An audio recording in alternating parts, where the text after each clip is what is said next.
Race স্পোর্টসের আরও একটি প্রতিবেদনে আপনাদের সকলকে স্বাগত। আমরা এখন কথা বলে নেব ব্রাজিলের এই দলে স্টার প্লেয়ারদেরকে নিয়ে। যেমন ধরুন রিয়াল মাদ্রিদে খেলা ভিনিসিয়াস জুনিয়র, তার প্রতিপক্ষ দলে খেলা বার্সেলোনায় রাফাইনা। একটা সময় এই ভিনিসিয়াস জুনিয়র এই কোচের আন্ডারেই রিয়াল মাদ্রিদে খেলতেন, তো তাকে খুব ভালোভাবে চেনেন তাকে। তারপর ব্রাজিলের কোচ কার্লো আনচেলোত্তি এটাও জানেন যে তার বিপক্ষ দলে যখন বার্সেলোনায় রাফাইনা ছিল তার কি শক্তি আছে। এখন রাফাইনা এবং আপনার ভিনিসিয়াস জুনিয়রকে একই দলে পাচ্ছেন। তিনি জানেন তার দলে কত স্টার ফুটবলার আছে, তাদের মধ্যে দিয়ে কিভাবে খেলা বের করে আনতে হবে সেটাও জানেন। আমরা এই স্টার ফুটবলারদের ব্যাপারেই সৌরভের সাথে একটু কথা বলে নেবো। সৌরভ, কি মনে হচ্ছে স্টার ফুটবলারদেরকে নিয়ে? স্টার তিনি আগেও হ্যান্ডেল করেছেন। তিনি Real Madrid, Juventus, PSG, Bayern Munich এইসব হাই প্রোফাইল ক্লাব কোচিং তিনি হাই প্রোফাইল ক্লাবে তিনি কোচিং করিয়ে এসেছেন। সুতরাং স্টার প্লেয়ার মেনটেন করা তার জন্য খুব একটা চ্যালেঞ্জিং হবে না। হ্যাঁ, যেটা তুমি শুরু করলে যেটা দিয়ে সেটা আমি বলতে চাইবো, ব্রাজিল স্কোয়াডে দুটো উইংয়ে একটাই রিয়াল মাদ্রিদের সুপারস্টার ভিনিসিয়াস জুনিয়র, আর একদিকে বার্সেলোনার রাফাইনা। দুটো টিমের একই দেশে দুটো চিরপ্রতিদ্বন্দ্বী ক্লাবের দুটো সুপারস্টার একটা ন্যাশনাল টিমের হয়ে খেলে। এত ডেপথ ফ্রান্স বাদ দিয়ে, স্টার নাম বা ডেপথ ফ্রান্স বাদ দিয়ে খুব একটা তুমি দেখতে পাবে না। সেই জন্য কার্লো আনচেলোত্তি ভালো রকমভাবেই বুঝতে পারছেন ব্রাজিল টিমটার ওজন কীরকম, তো তিনি গোছাবেন, তিনি ভালো রকমভাবেই গুছিয়ে নেবেন টিমকে। নেইমার নেই, তার জন্য হয়তো নেইমার থাকলে আর একটা স্টার, বিশাল স্টারের তাকে হয়তো হ্যান্ডেল করতে হতো। হ্যাঁ, তিনি এই মুহূর্তে নেই, প্রথম ম্যাচের জন্য নেই। স্বঘোষিত যেহেতু আজকে প্র্যাকটিস করেননি, অলরেডি বলে দেওয়াই যায় তিনি প্রথম ম্যাচ খেলবে না।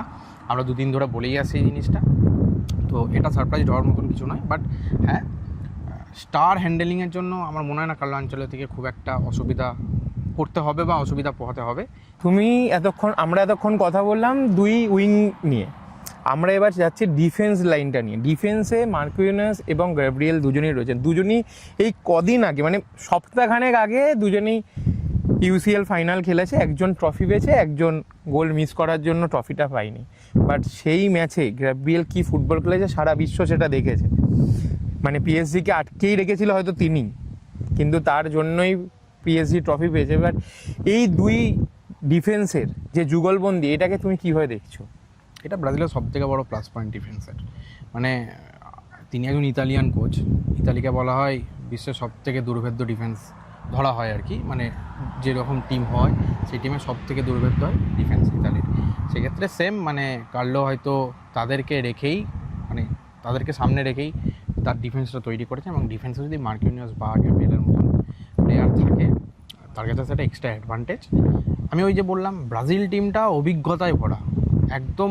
তুমি যদি গোলবার থেকে শুরু করে একদম ওপর অব্দি অ্যাটাকিং অব্দি দেখো, পুরোটাই অভিজ্ঞতায় ভরা। গোলে অ্যালিসন, মিড ডিফেন্সে উইং, আমি ছেড়ে দিচ্ছি উইংয়েও যথেষ্ট ভালো ফুটবলার, কিন্তু তারপরেও ডিফেন্সে তিনি পাবেন মার্কিনিয়াস আর গ্যাব্রিয়েল। মিডফিল্ডে ক্যাসিমেরো, অভিজ্ঞতার কোনো অভাব নেই। রিয়াল মাদ্রিদে বা ম্যানচেস্টার ইউনাইটেডে, রিয়াল মাদ্রিদে তার সেরা সময় কাটিয়েছেন এটা বলা যেতে পারে। কী ফুটবল খেলেছেন সেটা আর নতুন করে বলার কিছু নেই। ওপরে দুই উইং আপনি তিনি পেয়েই যাবেন ভিনিসিয়াস জুনিয়র এবং রাফিনিয়া, বা তার বেঞ্চেও বেঞ্চে আরও একজন অ্যাড হবেন কিছুদিন পর। তার অভিজ্ঞতা সম্পর্কে কিছু বলতে হয় বলে মনে হয় না, তিনি নেইমার। সুতরাং অভিজ্ঞতা সম্পন্ন স্কোয়াড নিয়ে তিনি বিশ্বকাপে কালকে অভিযান শুরু করছেন। আশা করি ব্রাজিল হেক্সা মিশনে অনেক ভালো ফুটবল উপহার দেবে, অন্তত কার্লোর আন্ডারে। এটা আমাদের আশা। বাদবাকি তো কালকে বোঝা যাবে যে ব্রাজিল কেমন শুরু করছে। মরক্কো ম্যাচের পরে ব্রাজিলের অপেক্ষাকৃত গ্রুপ লিগটা একটু সহজ, তাই এই হার্ডেলটা ওই যে অনেকেই বলে যে প্রথম ম্যাচ একটু দেখে শুনে খেলে, হয়তো তাই কার্লো একটু দেখে শুনে বার করতে চাইবেন। সেকেন্ড ম্যাচ থেকে হয়তো তিনি অনেক ফ্রি ফ্লোয়িং ফুটবল উপহার দেবে তার টিমকে নিয়ে। আপনারা শুনলেন সৌরভ কি বললো যে ব্রাজিলের স্টারের ব্যাপারে। তো আমাদের সকলেরই চোখ থাকবে ব্রাজিল কিভাবে এই হেক্সা মিশনের প্রথম ম্যাচটা মরক্কোর বিরুদ্ধে স্টার্ট করে। নিউ জার্সি থেকে শুভম মণ্ডল, রেস।